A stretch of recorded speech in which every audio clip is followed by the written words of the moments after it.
नमस्कार, आप देख रहे हैं पद्मेश 24/7 कृष्णा संडे के साथ। चलिए न्यूज बुलेटिन की शुरुआत करते हैं हेडलाइन से।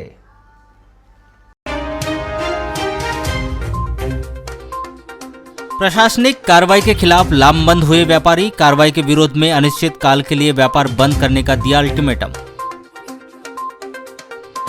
भीषण गर्मी में जंगल में सूखने लगे जल स्रोत, रिहायशी इलाकों का रुख कर रहे वन्य प्राणियों पर मंडरा रहा संकट। समर्थन मूल्य पर गेहूं खरीदी में सर्वेयर से वाराणसी के किसान परेशान।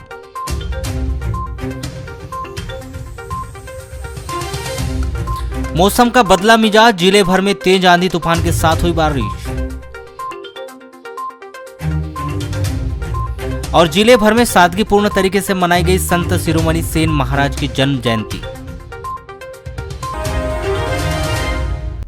7 मई 2021 को प्राप्त रिपोर्ट में बालाघाट जिले के 144 मरीजों के सैंपल कोरोना पॉजिटिव पाए गए हैं। इस प्रकार जिले में कोरोना के एक्टिव मरीजों की संख्या 908 हो गई।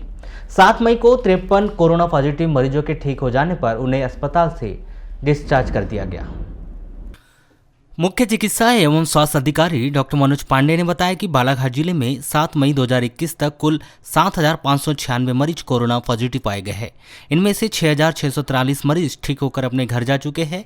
7 मई को 53 मरीजों के ठीक हो जाने पर उन्हें डिस्चार्ज कर दिया गया है। कोरोना पॉजिटिव 908 मरीजों में से 664 मरीजों को होम आइसोलेशन में रखा गया है। 65 मरीजों को अस्पताल के आइसोलेशन बेड पर रखा गया है। 164 मरीजों को ऑक्सीजन सप्लाई वाले बेड पर और 15 मरीजों को आईसीयू में रखा गया है। जिले में 7 मई 2021 तक कोरोना टेस्ट के लिए 1,10,467 सैंपल लिए जा चुके हैं।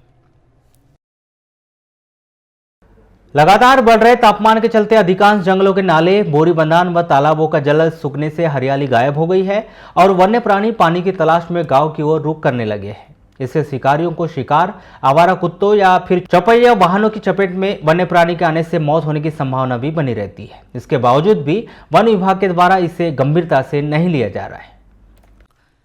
आपको बता दें कि जंगल में जहां पर डैम बनाए गए हैं वहां पर गेट नहीं लगाए जाने से बारिश का पानी रुकने की बजाय पूरी तरह से बह जाता है और गर्मी महसूस करने पर वन्य प्राणी पानी की तलाश में गांव की ओर रुख करने लगते हैं।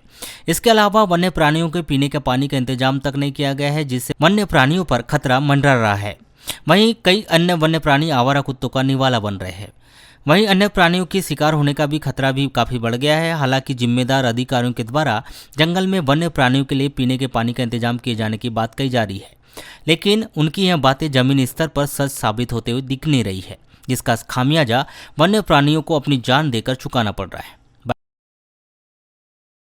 लॉकडाउन के समय में लोग जहां रोजगार के लिए परेशान हो रहे हैं, काम धंधे बंद होने के कारण अपने घरों में बैठे हैं, ऐसे समय में थोक सब्जी विक्रेता संघ के द्वारा एक नई पहल करते हुए बेरोजगार युवाओं को रोजगार प्रदान किया जा रहा है। इतवारी बाजार स्थित सब्जी मंडी में अभी तक करीब 2 दर्जन युवाओं को रोजगार मिल चुका है, जिससे वे बेहद ही खुश है। युवाओं को रोजगार प्रदान करने की जानकारी जिसको भी लग रही है, सब्जी विक्रेता संघ के द्वारा किए जा रहे इस पुनीत कार्य की सराहना कर रहे हैं। सब्जी मंडी में कार्य पर लगे युवाओं का कहना है कि लॉकडाउन के कारण वे अपने घरों में खाली बैठे थे। इसके कारण काफ़ी आर्थिक समस्याओं का सामना करना पड़ रहा था। ऐसे में थोक सब्जी विक्रेता संघ के अध्यक्ष के द्वारा बेरोजगार लोगों को रोजगार दिया जा रहा है, वह बेहद ही प्रशंसनीय है। वहीं इसको लेकर थोक सब्जी विक्रेता संघ के अध्यक्ष राकेश अहिरवार ने बताया कि पिछले लॉकडाउन के समय यह देखने में आया था कि काफ़ी लोग बेरोजगार हो गए थे। उसी दौरान ऐसे बेरोजगार लोगों को रोजगार देने का सब्जी विक्रेता संघ के द्वारा निर्णय लिया गया था।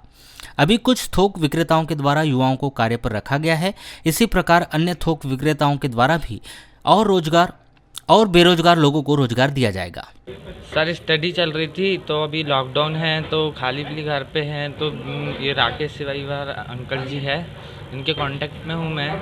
तो उनने व्हाट्सएप में फेसबुक में डाले थे कि यानी कि जो बेरोज़गार लोग हैं उनको यानी कि अगर काम चाहिए तो ऐसा यानी, तो मैंने देखा तो मैंने भैया से कांटेक्ट किया, तो भैया ने मेरे को बुलवाया और फिर लगवा दिए यहाँ पे सब्जी मंडी में। तो लिखा पढ़ी का काम है। अच्छा, ऐसे कितने लड़के हैं जिनको यहाँ पे रोजगार मिला है? ऐसे बहुत सारे लड़के भैया, मैंने भी यानी कि इनको राकेश भैया से कांटेक्ट करवाया, तो उनने यानी कि इनको कहीं कहीं यहाँ लगवा दिए हैं ऐसे मंडी में। लगता है क्या होना चाहिए? जैसे कोरोना कर्फ्यू के दौरान देखा जा रहा है कि काफ़ी लोग बेरोजगार हो गए, कहीं में काम नहीं आ रहे हैं। नहीं भैया, ऐसी यानी राकेश भैया जैसे यानी कि और लोगों को भी यानी कि प्रयास करना चाहिए कि बहुत सारे लोग बेरोजगार पड़े हैं अभी भी। उनको रोजगार मिल जाना चाहिए कि यहाँ पे राकेश भैया ने फेसबुक और व्हाट्सएप पे करके लिखे थे कि लड़कों की आवश्यकता है, जिसके कारण हमने उनसे कांटेक्ट किया और यहाँ पे उनने हमें जॉब दिलाई, जिससे कि हम बहुत धन्यवाद करते हैं भैया का, जो इस घड़ी में हमारे लॉकडाउन की घड़ी में हमें रोजगार दिए। अच्छा, इसके पहले क्या करते थे आप लोग लॉकडाउन के पहले? इसके पहले मैक्सिमम समझ लो अभी खाली थे हम लोग, जिसके कारण भैया का बहुत बहुत धन्यवाद करते हैं कि उनके द्वारा हमें रोजगार मिला। नहीं, अभी यहाँ पर जितने भी नए व्यक्ति आ सकते हैं उनके लिए रोज़गार उपलब्ध है। ये मात्र रोज़गार 500 रुपये से चालू है। यहाँ आप जितने व्यक्ति ला सकते हैं उतनों के लिए रोज़गार है, क्योंकि ये सब्जी मंडी है। यहाँ आपके लिए हर प्रकार की सुविधा उपलब्ध है। उसके अलावा आज के समय पे जो लोग इधर उधर फालतू घूम रहे हैं, वो कहीं पर भी लगा के दुकान एक रोज़गार प्राप्त कर सकते हैं और अपने दुकान के मालिक बन सकते हैं। इस प्रकार की सुविधा और कहीं नहीं मिलेगी। सर जिस हमारे यहाँ पे क्या था कि पिछले साल से कोविड-19 के चलते में बहुत लोग बेरोजगार हुए थे, जिसमें हम लोगों ने ये सोचा कि क्यों ना हम लोग 22 से 23 यहाँ पे थोक सब्जी विक्रेता संघ है जो सब्जी का काम करते और फल का काम करते, जिसमें हम लोग अपनी दुकान में 2-2, 3-3 लोगों को रख ले, तो जिसमें से कम 70 से 75 लोगों को एक रोज़गार मिल जाएगा। इस लॉकडाउन में रोज़गार मिलना सबसे बड़ी समस्या थी, जिसको हमने पूरा करने का थोड़ा सा प्रयास किया है। तो अब उसमें ये देखा गया है कि हमारे पास अभी कम से कम 25 से 30 लड़के जो अलग अलग दुकानों में लग गए। जैसे यहाँ पे फल फ्रूट वाले अशोक सेठ है, सुमित चौरे है, नंद है, गुड्डू भैया, ऐसे बहुत सारे लोग हैं जिनने बहुत सारे लड़कों को रख लिए है। फिर भी कितने लड़के हैं? अभी कम से कम 22 से 23 लड़के लग गए हैं, जिसमें से और अभी लगने की संभावना है। तो क्या अभी भी और भी रोजगार दे रहे हैं? अभी जैसी उनकी पढ़ाई होगी, जैसा उनका काम होगा, उस हिसाब से हम लोग यहाँ पे उन लोगों को नौकरी रखने का प्रयास कर रहे हैं। रमजान शरीफ के आखिरी अशरे में नेमतों की यह रात शब कद्र आती है, जिसके ठीक 3 दिन बाद चांद के तस्दीक कर ईद का त्यौहार मनाया जाता है। 30वां चांद देखने पर 14 मई को रमजान ईद मनाई जाएगी, जिसकी तैयारियां मुस्लिम समाज के द्वारा शुरू कर दी गई है। वहीं पिछले वर्ष की तरह इस वर्ष भी लॉकडाउन के चलते मुस्लिम समाज के द्वारा शब कद्र और ईद घरों पर ही मनाए जाने की बात कही जा रही है। सब ये कद्र को लेकर दूरभाष पर की गई चर्चा के दौरान शहर काजी अब्दुल हबीब नूरी ने बताया कि पवित्र माह रमजान अब अपने अंतिम पड़ाव पर है। रमजान माह के अंतिम अशरे के अंतिम रविवार को शब कद्र मनाई जाएगी, जिसमें मुस्लिम समाज के लोग पूरी रात इबादत कर देश में अमन, चैन, शांति, आपसी भाईचारे, देश की एकता व अखंडता को लेकर दुआएं करेंगे। वहीं अल्लाह से अपने गुनाहों की माफ़ी मांगकर मगफिरत की दुआएं करेंगे। उन्होंने शब कद्र की अहमियत तफसील से बयान करते हुए इस समय तेजी से फैल रहे कोरोना संक्रमण से निजात पाने की दुआएं करने और संपूर्ण मानव समाज के लिए दुआएं करने की गुजारिश की। वहीं उन्होंने शासन प्रशासन के द्वारा लागू किए गए नियम और कोरोना गाइडलाइंस का पालन करने, लॉकडाउन का नियम मानकर अपने अपने घरों में इबादत किए जाने की भी बात कही। लॉकडाउन का उल्लंघन किए जाने को लेकर प्रशासन के द्वारा दुकानों को सील किए जाने की कार्रवाई की जा रही है। साथ ही दुकान संचालकों पर अपराध दर्ज भी किए जा रहे हैं, जिससे व्यापारियों में प्रशासन के खिलाफ आक्रोश व्याप्त है, जिसके विरोध में गुजरी मार्केट के व्यापारी लामबंद हो गए। व्यापारियों ने शनिवार को अपनी दुकानें ही नहीं खोली। यही कारण है कि गुजरी मार्केट आज पूरी तरह से बंद रहा। गुजरी की सभी दुकानें बंद रहने के कारण लोगों को काफ़ी परेशान होना पड़ा। सामान के लिए लोग इधर उधर भटकते दिखे। गुजरी में इस दौरान यह भी देखा गया कि कुछ दुकानदार आए हुए कुछ ग्राहकों को अपने स्तर पर सामान की व्यवस्था करते नजर आए। प्रशासन की कार्रवाई से खफा हुए व्यापारी सुबह सुभाष चौक में पहुंचे, जहां उनके द्वारा बड़े व्यापारियों के साथ बैठक कर विचार विमर्श किया गया तथा उसके बाद फिर दोपहर में स्थानीय सिंधु भवन में बैठक बालाघाट चैम्बर ऑफ कॉमर्स के अध्यक्ष अभय सेठिया की उपस्थिति में शुरू हुई, जहां विचार विमर्श करने के पश्चात निर्णय लिया गया कि व्यापारियों के द्वारा पहले प्रशासन के साथ चर्चा की जाएगी, जिसके बाद निर्णय निकलने पर शहर के समस्त व्यापारों को बंद करने का निर्णय लिया जाएगा। बैठक में पूर्व भाजपा जिला अध्यक्ष रमेश रंगलानी, महेंद्र सुराना, अशोक बजाज सहित बड़ी संख्या में व्यापारीगण मौजूद रहे। बैठक के संबंध में Balaghat chamber of commerce and industries के अध्यक्ष अभय सेठिया ने बताया कि सुबह से दोपहर 12 बजे तक व्यापार करने का अधिकार है। लेकिन प्रशासन के द्वारा लगातार कार्रवाई की जा रही है, जिससे व्यापारियों में नाराजगी व्याप्त हो गई है। कल प्रशासन से बात की जाएगी। यदि हमारी बातों को नहीं माना गया तो पहले पूरे नगर में व्यापार बंद करेंगे, उसके बाद पूरे जिले में भी व्यापार बंद करने का निर्णय लिया जाएगा। Balaghat chamber of commerce and industry में आज गुजरी चक के व्यापारी, सरेखा के व्यापारी और बरवेली के व्यापारी को, किराना व्यापारियों को बुला के उनसे बात की सिंधु भवन में। रमेश रंगलानी जी उपस्थित थे, मैं स्वयं उपस्थित था, महेंद्र सुराना जी उपस्थित थे, अशोक बजाज उपस्थित थे और सारे व्यापारी उपस्थित थे।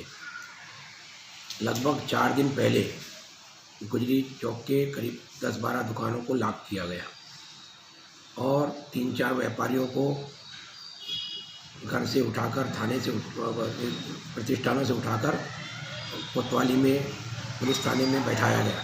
कुछ लोगों को लॉकअप में बंद किया गया, कुछ लोगों के कपड़े उतारकर लॉकअप में बंद करने की भी समाचार हमको आए। ऐसी सब बातों के लिए आज एक मीटिंग रखी गई थी कि इस प्रकार के शासन का व्यवहार का बालाघाट चैम्बर ऑफ कॉमर्स घोर विरोध करता है। यदि व्यापारियों पर किसी किस्म का अत्याचार होगा तो चैम्बर पूरी ताकत के साथ व्यापारियों के साथ खड़ा रहेगा और ये जो दुकानें बंद की गई हैं वो दुकानें कोई ना कोई अनियमितता हो सकती है, पर 12 बजे के पहले व्यापार करने का अधिकार है, होम डिलीवरी के लिए अधिकार है। छोटे छोटे व्यापारी हैं, अब 10 रुपये, 20 रुपये, 25 रुपये, 50 रुपये का सामान लेने आते हैं, होम डिलीवरी कैसे करेगा वो? तो इस बातों का ध्यान हमको सबको रखना चाहिए। ऐसे समय में जब पूरा लॉकडाउन का माहौल चल रहा है तो चाहे अनाज किराना हो, चाहे फल सब्जी हो, सारे व्यापारी आम बालाघाट के नागरिक बंधु का पूरे ज़िले में उनको सुख सुविधा पहुंचाने का काम कर रहे हैं। ऐसे समय में यदि व्यापारियों पर अत्याचार होगा तो हम कल प्रशासन से बात करेंगे। अगर प्रशासन हमारी बातों को नहीं मानेगा तो पूरे नगर में पहले व्यापार बंद करेंगे और उसके बाद पूरे ज़िले में भी व्यापार बंद करने का निर्णय लिया जाएगा। मध्य प्रदेश शासन के निर्देश के अनुसार नगर के वृत्ताकार सेवा सहकारी समिति वारासुनी के द्वारा समर्थन मूल्य पर गेहूं खरीदी वारासुनी अंतर्गत ग्राम सरंडी के बालाजी वेयर हाउस में केंद्र क्रमांक 1 और 2 में की जा रही है।